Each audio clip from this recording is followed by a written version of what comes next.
Aujourd'hui, nous allons donc aborder le thème du culte personnel. Qu'est-ce que le culte personnel? Comment peut-on avoir un culte personnel? Et pour ce faire, nous recevons aujourd'hui le pasteur Youssouf Ouedraogo, pasteur adjoint de l'Église centrale des Assemblées de Dieu de Ouagadougou, avec qui nous allons justement exposer plus en détail ce sujet.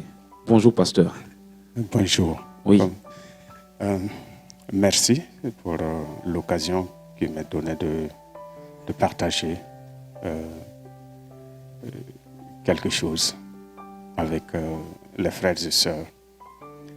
Portant sur le culte, j'allais dire tout simplement sur comment entretenir sa vie spirituelle, surtout pendant des temps comme ceci.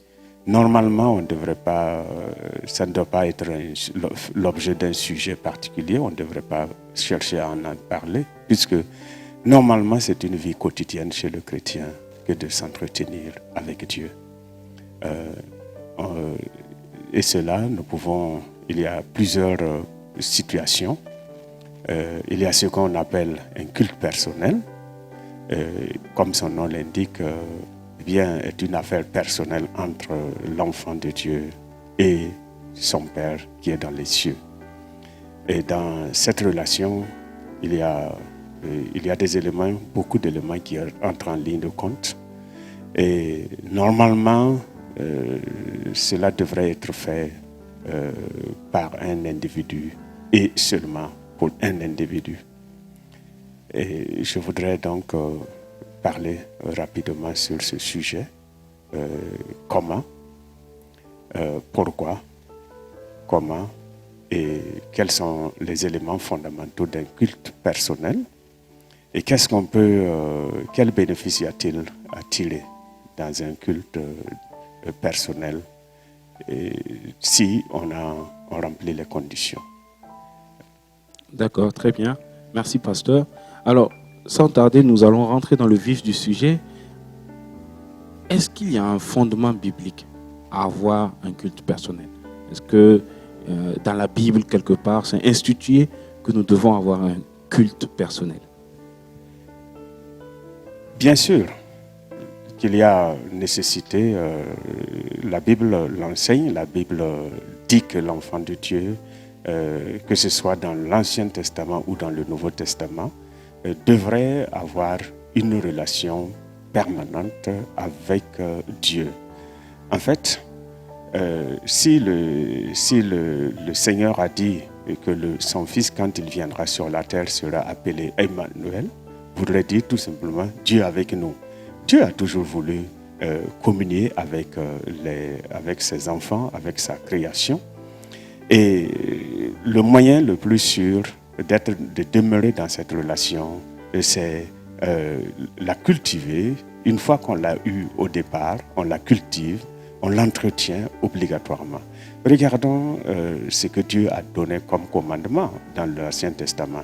Il est dit que son peuple, après avoir reçu la loi et après avoir fait l'expérience de la Pâque, la sortie du pays d'Égypte, a reçu la loi et Dieu dit qu'ils garderaient cette loi, ils doivent la garder, ils doivent la méditer, ils doivent l'observer et même la transmettre à leurs enfants. Et quand ils marchent, quand ils sont assis, quand ils sont dans la maison ou hors de la maison, la parole de Dieu doit être toujours présente.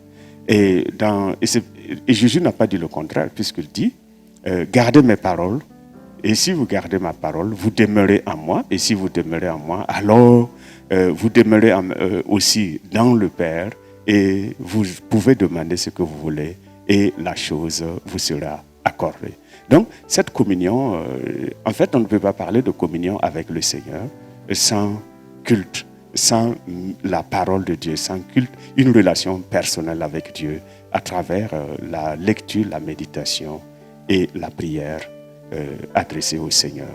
Donc, et le Seigneur Jésus-Christ, lorsqu'il a appelé, quand vous lisez dans Matthieu chapitre 10, et les paroles et les passages synoptiques, vous voyez, il est dit qu'il a appelé ses disciples pour les avoir avec lui, afin de les enseigner de les envoyer.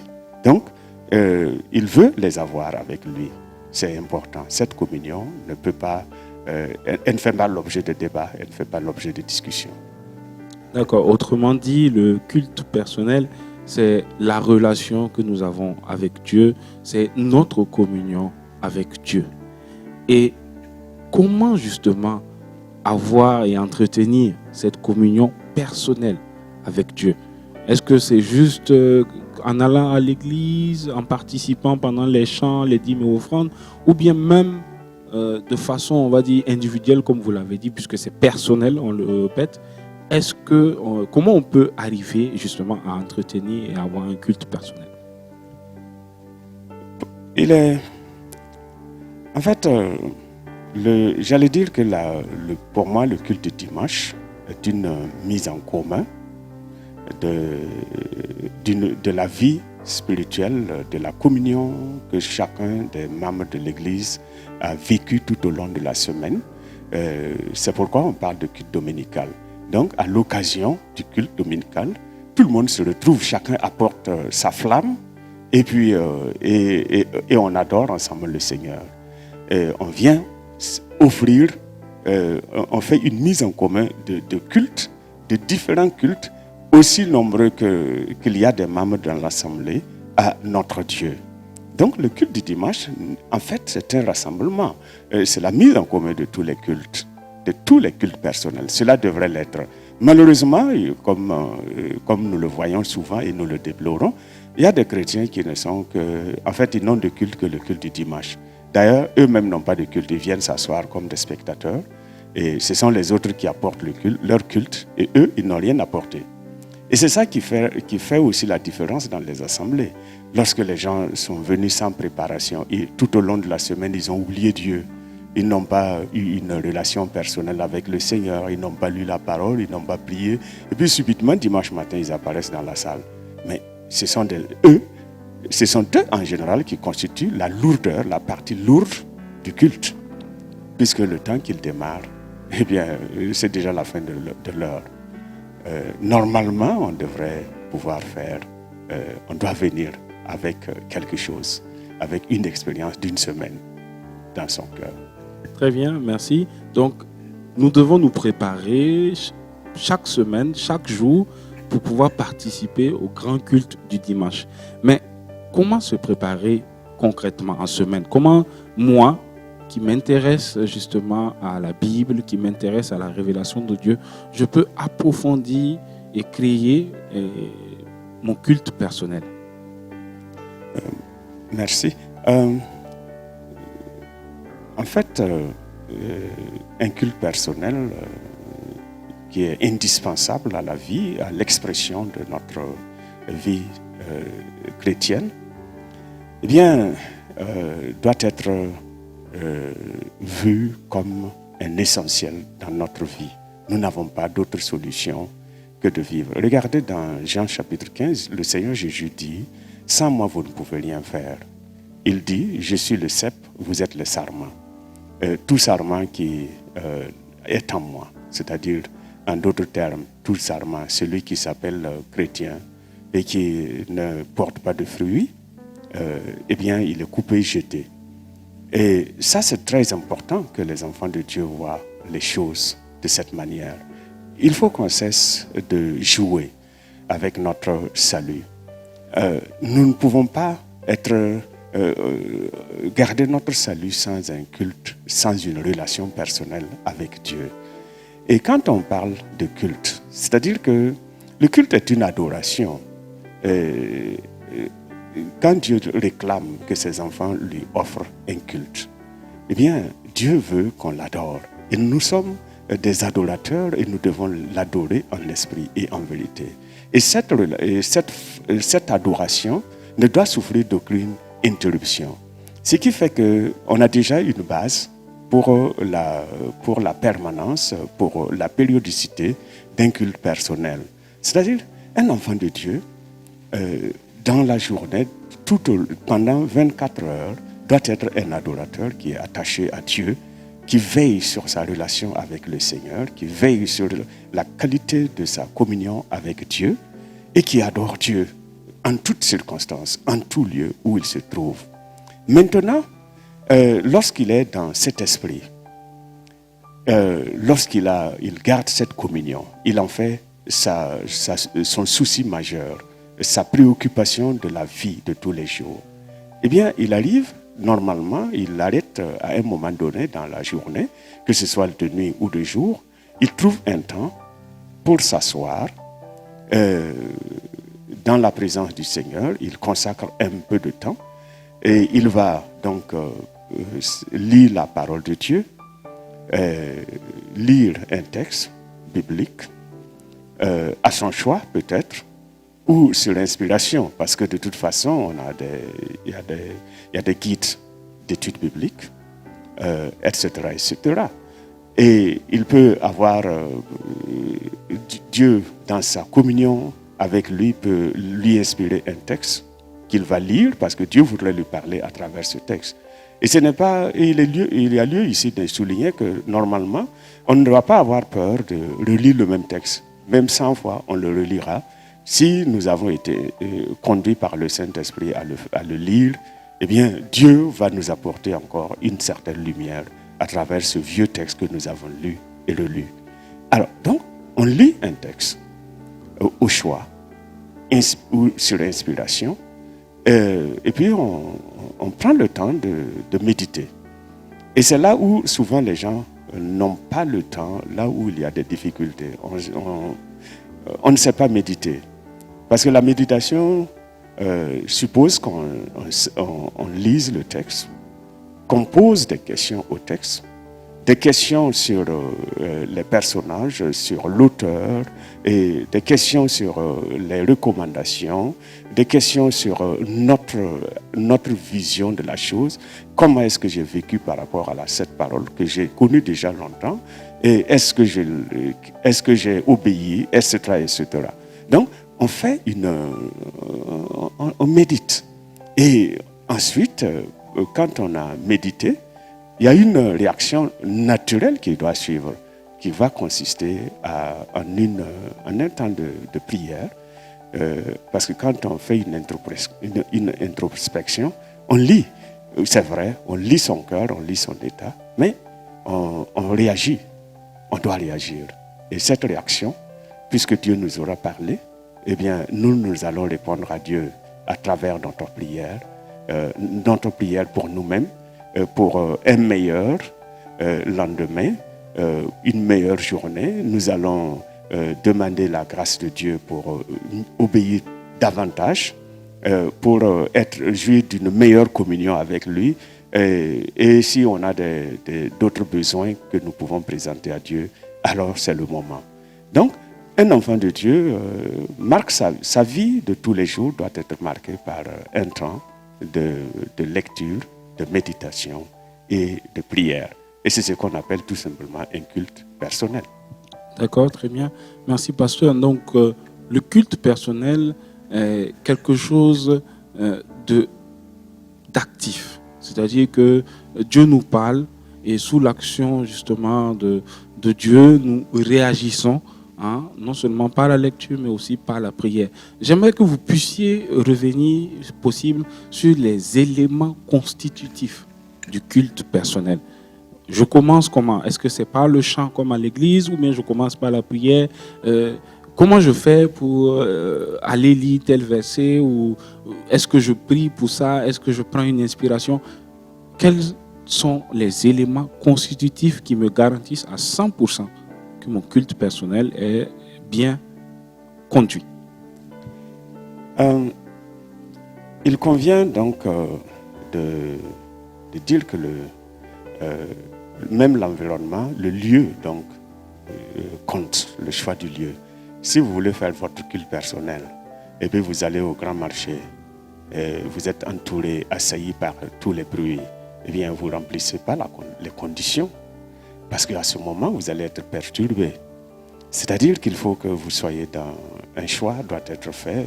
Il faut être dans un endroit calme où l'on peut plus ou moins remplir la condition édictée par le Seigneur Jésus-Christ dans Matthieu chapitre 6. Il dit, lorsque tu pries, entre dans ta maison. Donc ferme la porte. C'est-à-dire qu'il faut s'éloigner, il faut se couper de de toutes les nuisances possibles. Et là, c'est important. Donc, déjà, on choisit un bon cadre. Et on ne peut pas, ce serait dommage que de courir et puis subitement se dire, ah, maintenant, c'est l'heure de mon culte personnel, et puis tu t'assieds. Tu vas mettre beaucoup de temps avant de te mettre dans une bonne condition pour un culte personnel. Dans ce cas, parce que moi, je n'aimerais pas dire qu'il faut chanter pour amener ton esprit à la chose. Parce que pour moi, le chant fait partie du culte. En fait, le chant, c'est soit une prière, c'est soit un enseignement, une exhortation, un appel. Donc, le chant fait partie du culte. Maintenant, c'est-à-dire que l'environnement doit être assaini. On prend soin de choisir le bon cadre et on peut chanter si on aime chanter. Si on est inspiré, parce qu'il ne faut pas non plus chanter pour chanter. Le chant doit être inspiré. Quand les gens disent que chanter, c'est prier 2 fois, mais il faut que le chant en question ait été inspiré. Autrement, c'est un chant. C'est du bruit pour rien. Donc, on peut chanter si on est inspiré et il doit faire partie intégrante donc, du culte. Alors, on chante si on aime, si on a un chant qu'on aime. Ce n'est pas lié à la qualité de la voix ou des compétences techniques comme on voit souvent, mais on chante. On chante et à travers le chant, on exprime ses sentiments vis-à-vis de Dieu, et vis-à-vis des autres, etc., etc. Donc, on peut chanter, ce n'est pas interdit de chanter. Donc, on pourrait dire que les éléments, c'est le chant, et c'est la lecture de la parole de Dieu. Il est hors de question d'avoir un culte sans lecture de la parole de Dieu. Dans ce cas, ce ne serait pas un culte. Ce serait autre chose, mais pas un culte. Parce que dans le culte, en fait, la parole de Dieu, la lecture de la parole de Dieu, c'est le moment où Dieu nous parle. Dieu nous parle par sa parole. Quelquefois, nous allons chercher des révélations. On pense qu'il faut qu'il y ait une prophétie, il y ait une voix qui retentisse quelque part pour dire que Dieu nous a parlé. Non, Dieu nous parle à travers sa parole. Et donc, nous lisons la parole de Dieu. Elle est indispensable. Elle est un élément, c'est l'élément fondamental, suivi de la méditation, 2e élément, et la prière, ensuite, 3e élément. Alors, donc, les fondamentaux d'un culte personnel, c'est la lecture de la parole de Dieu, la méditation de la parole de Dieu et le 3e élément, la prière. Maintenant, les autres choses qu'on peut ajouter, on les ajoute en fonction du temps dont on dispose. D'accord, très bien. Vous abordez justement quelque chose que j'aimerais, en tout cas, sur lequel je voudrais en tout cas vous interroger, c'est le temps. Combien de temps doit durer un culte personnel? Le temps est un facteur important. Nous avons tous, par la grâce de Dieu, hérité de 24 heures par jour. Le jour biblique commence à 18h et finit le lendemain soir à 18h. C'est-à-dire que nous avons 24 heures. Mais en plus que ces 24 heures appartiennent entièrement au Seigneur, eh bien, nous prenons de ces 24 heures un temps que nous allons mettre de côté pour le Seigneur. Et il y en a qui mettent beaucoup de temps dans leur culte personnel. Il y en a qui peuvent le faire en 30 minutes. Mais c'est libre, c'est un choix libre. Quelquefois, on va dire, je fais un culte personnel de 30 minutes, et puis après, la méditation est tellement enrichissante, on sent la présence intensive de l'Esprit de Dieu. Et puis on oublie le temps. Donc, mais il faut disposer du temps qu'il faut. Il faut du temps. L'idéal, c'est qu'au moins, minimum 30 minutes pour un culte personnel. Minimum 30 minutes. Là, on peut, ça vient en sus de notre relation personnelle avec le Seigneur, de notre communion, puisque l'Écriture dit de demeurer en lui. Donc, si nous sommes interrompus, notre communion est interrompue, eh bien, nous en souffrirons certainement. D'accord, merci pasteur. Nous arrivons donc au terme justement de ce thème, mais avant de terminer, j'aimerais que vous puissiez donner et rappeler les avantages du culte personnel et si vous avez des recommandations particulières, surtout en ce moment où nous devons faire très attention et rester confinés chez nous. Quelles sont les recommandations que vous pouvez nous faire pour le culte personnel et quels sont les avantages du culte personnel? Il est important de savoir que notre relation avec le Seigneur passe avant toute autre chose. Souvent, nous pensons que les choses sont simples, que bon, on peut se passer, on peut vivre par intermittence. Et j'aime souvent dire, il ne faut pas que les chrétiens soient comme qu'on ait une vie chrétienne semblable à la vie du chameau. Il boit pendant 10 jours et puis il boit une fois et puis 10 jours après il peut boire encore. Si nous faisons ça, on va mourir spirituellement parlant. Donc, il faut que l'enfant de Dieu se nourrisse au quotidien. Nous devons nous nourrir au quotidien. Et quelqu'un a dit que la qualité du culte de famille, c'est-à-dire la qualité de tout ce qu'on fait, et même du culte de dimanche, là, dépend de la qualité que chaque membre a eue avec le Seigneur tout au long de la semaine. On ne peut pas les dissocier. Et Jésus a dit dans sa parole, il dit à ses disciples, toujours dans Jean chapitre 15, il dit, eh bien, je ne vous appelle plus des serviteurs, parce que le serviteur ne sait pas ce que fait son maître. Mais je vous appelle des amis, parce que je vous ai fait connaître tout ce que mon Père m'a dit. Donc, il est important que nous demeurions dans cette communion. Et quand on lit le chapitre 15, on se rend compte que c'est comme si le principal souci du Seigneur, c'était de faire en sorte, c'était d'inciter, encourager ses disciples à une communion permanente. Il ne voulait pas de rupture, il ne voulait pas que ses disciples soient séparés de lui quelque temps, pas même un seul instant. Et c'est pourquoi dans sa prière sacerdotale, il dira, Père, je te prie, afin que là où moi je serai, que mes disciples, que ceux-ci-là soient là-bas avec moi, qu'ils soient au même endroit avec moi, afin qu'ils voient ma gloire. Eh bien, si nous voulons continuer, si nous voulons jouir de cette communion, nous n'avons pas d'autre choix que de cultiver un culte personnel.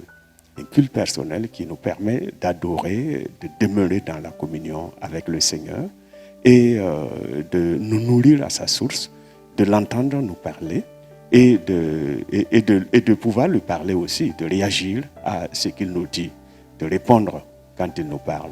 Donc, il est important, j'allais dire même c'est fondamental.